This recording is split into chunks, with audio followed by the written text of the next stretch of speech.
जय श्री कृष्णा। आध्यात्मिक कथाएं चैनल में आपका स्वागत है। 27वां अध्याय पूर्ण हो चुका है। मैं आपके सामने लेकर आई हूँ 28वां अध्याय। वानर योनिधारी करदब ब्राह्मण को दिव्य विमान की प्राप्ति। श्री नारायण जी बोले। उन वचनों को सुनकर चित्रगुप्त बोले, यह प्रथम लोभ में पड़ा, इसलिए पहले यह प्रेत बने, बाद में वानर, और इसके अनंतर में अनेकों नरकों को भोगने का दुख दूंगा। हे दूत, यमराज के यहाँ भलाई के लिए यही जन्म है। इस प्रकार चित्रगुप्त ने दूतों को आज्ञा दी। दूतों ने उस ब्राह्मण को मारते हुए प्रेत योनि में पटक दिया। वह प्रेत होकर जिस वन में फल भी नहीं थे रहने लगा। उस भयानक वन में भूख प्यास से व्याकुल प्रेत को घूमते बहुत समय बीत गया। प्रेत योनि के अनेकों दुख भोगने के बाद फल चोरी के अपराध में बंदर योनि में जन्म हुआ। दिव्य जम्बूखंड कालंजर पर्वत पर घने फल फूलदार वृक्षों एवं शीतल जल के मनोहर स्थान में वह विचरने लगा। वहाँ देवराज इंद्र का बनवाया सरोवर पापनाशक पुण्यवर्धक एक कुंड था। उसे मृग तीर्थ कहते थे। देव दुर्लभ उस तीर्थ में श्राद्ध करने से पितृगणों की सद्गति होती है। इस स्थान पर देवतियों से डरे देवता पशु के रूप में रहकर इस कुंड में आनंद से स्नान किया करते थे। इसी से इसे मृग तीर्थ कहने लगे। उस विप्र को वानर शरीर से तीर्थ में रहना पड़ा था।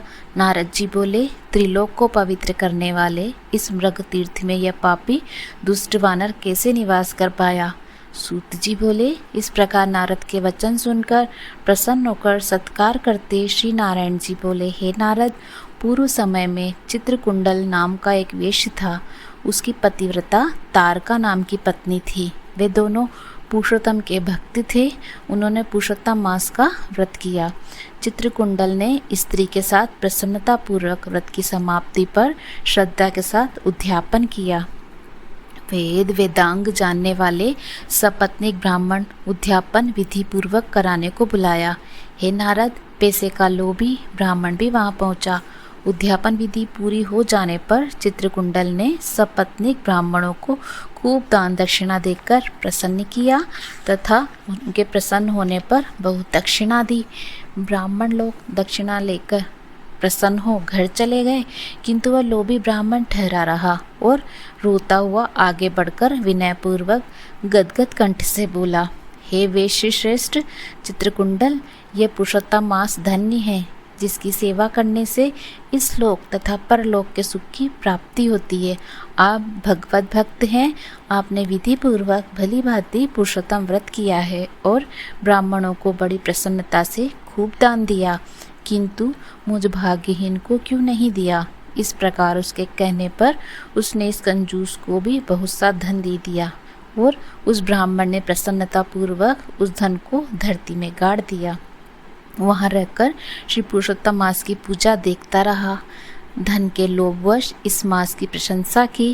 पुरुषोत्तम मास पूजा को देखने एवं स्तुति करने के पुण्य से, चाहे वह धन के लोभ से ही की थी, उसका जन्म मृग तीर्थ में हुआ। सूत जी बोले, अच्छे तीर्थ के दर्शन स्तुति तथा सेवन करने से, चाहे वह लोभ से ही किए गए हैं, इस दुष्ट वानर को श्रेष्ठ तीर्थ का सेवन प्राप्त हुआ। हे ब्राह्मण, पुरुषोत्तम देव का जो स्त्री सहित आदर पूर्वक श्रद्धा से दर्शन स्तुति आदि करते हैं, उनके पुण्यों का क्या कहना।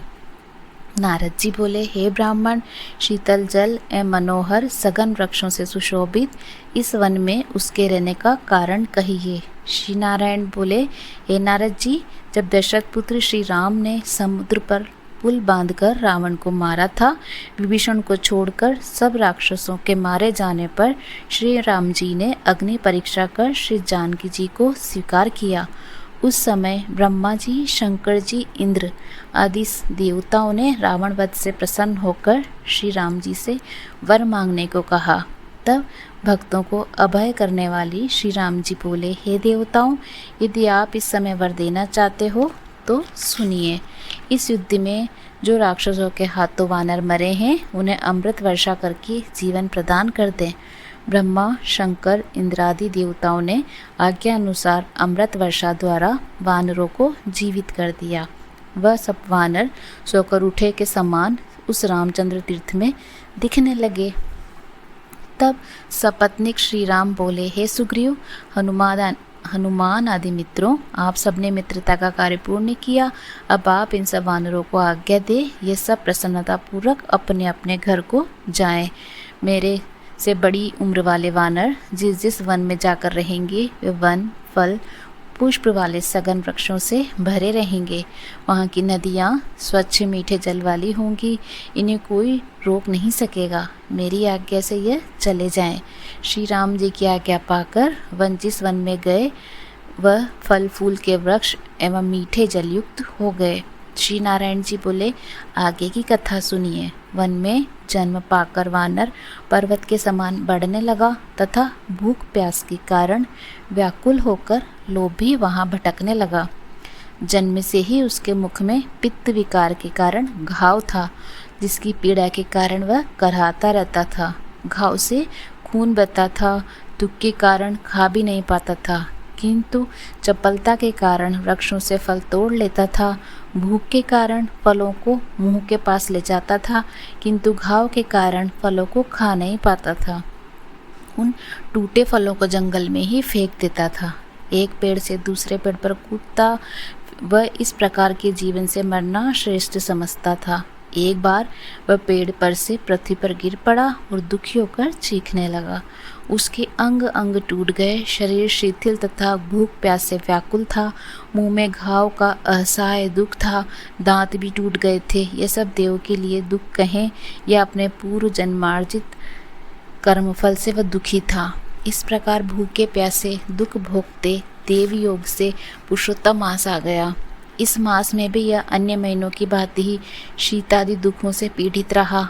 एक दिन पुरुषोत्तम मास के कृष्ण पक्ष में प्यास से व्याकुल भटकते हुए एक कुंड के पास पहुंचा, किंतु उसके अमृत सरी के सुंदर जल को घाव के कारण पी न सका। भूख प्यास से व्याकुल चपलता के कारण कुंड के किनारे एक वृक्ष पर चढ़ गया और एक पेड़ से दूसरे पेड़ पर कूदा, किंतु शरीर शिथिल होने से पूरी तरह उछल न सकने के कारण बीच में ही गिरकर कुंड में आ पड़ा। बहुत दिन से भूखा रहने से शक्ति क्षीण हो चुकी थी। निर्बलता के कारण उस कुंड से निकलना दुर्लभ हो गया और 4 दिन उसी में पड़ा रहा। कृष्ण पक्ष की दशमी से 4 दिन तक उसमें ही लोटपोट होता रहा। 5वें दिन दोपहर के समय उसके प्राण निकले। तीर्थ जल में भीगने के कारण उसके सब पाप निवृत्त हो गए। वह उसी समय नील कमल सदृश श्याम वर्ण दिव्य भूषणों से भूषित शरीर में दिखने लगा। उसी समय एक विमान जिसमें भगवत भक्त पार्षद बैठे थे वहां आकाश से उतरा। मेरी मृदंग वीणा आदि की ध्वनि से उसे सुनाई देने लगी। विमान में अप्सराएं नृत्य तथा गंधर्व किन्नर गा बजा रहे थे। इस प्रकार वह दिव्य देहधारी वानर देखकर अत्यंत आश्चर्य करने लगा कि ओहो, कहाँ तो मेरे जैसे पापी और कहाँ ये सुख। यह सुख तो किसी महान पुण्यात्मा के लिए है। उसी समय एक अप्सरा ने आकर चंद्र के समान छत्र उनके ऊपर लगा दिया तथा अन्य अप्सराएं भी आनंद से उस पर चंबर आदि झलने लगी। इसी तरह का अपने सामने वैभव देखकर वह बड़ा आश्चर्य करने लगा तथा चित्र लिखित सा हो गया। यह विचार करने लगा कि मैं तो अत्यंत पापी था, फिर यह कौन से पुण्य का फल है। श्री नारायण बोले, इस प्रकार तरह तरह के विचार करते हुए सुखदायक विमान को देखकर उसे बड़ा ही आश्चर्य हो रहा था। तब भगवत पार्षदों ने उसके हृदय की दुर्बलता को जानकर हाथ जोड़ विनयपूर्वक प्रणाम कर उस पर वानर शरीर त्याग कर सुंदर शरीरधारी के सामने खड़े होकर प्रेम पूर्वक कहा। 28वां अध्याय समाप्त। अगर आपको यह हमारी कहानी पसंद आई तो लाइक एंड शेयर कीजिएगा एंड बेल आइकन का बटन दबाइएगा। जय श्री कृष्णा। धन्यवाद।